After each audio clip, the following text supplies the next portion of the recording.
आज माझ्याकडे काय नाहीये, गाडी आहे, बंगला, पती क्लास 1 अधिकारी.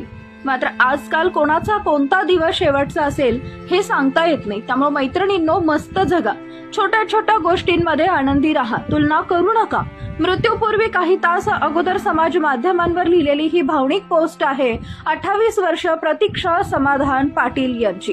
27 रोजी या विवाहितेचा कर्करोगानं दुर्दैवी अंत झाला. गेल्या वर्षभरापासून त्यांचा कर्करोगाशी लढा सुरू होता. वडील मनोज आत्माराम पाटील हे ग.स. पतसंस्थेचे माजी अध्यक्ष. प्रतीक्षा यांचे शिक्षण MA DED होते. कुसुंबा तालुका जळगाव येथील प्राथमिक शाळेत त्या मुख्याध्यापिका म्हणून कार्यरत होत्या. मृत्यूपूर्वी महिलांना उद्देशून लिहिलेली त्यांची ही भावनिक पोस्ट जिल्ह्यात सर्वत्र व्हायरल झाली. समाज माध्यमांवरील त्यांच्या पोस्टनं अनेकांच्या डोळ्याच्या कडा उलावल्या. प्रतीक्षा समाधान पाटील यांचा विवाह वयाच्या 24व्या वर्षी यावल वन विभागातील वनाधिकारी समाधान पाटील यांच्याशी झाला. ते जळगाव इथंच वास्तव्यास होते. सुरुवातीला जिभेवर फोड आल्यानंतर प्रतीक्षा यांनी त्यावर उपचार केले. 3 महिने उपचार सुरूच होते. मात्र यानंतर जिभेला गाठ झाली. तपासणी दरम्यान गाठ कर्करोगाची असल्याचं निदान झाल्यानं अवघे कुटुंब सुन्न झाले. जीवघेण्या आजारालाही त्या सामोरे गेल्या.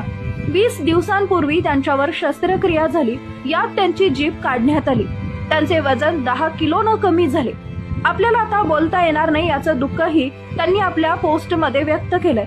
शस्त्रक्रियेनंतर अवघ्या 20 दिवसांनंतर शेवटी मृत्यूनं त्यांना गाठलं.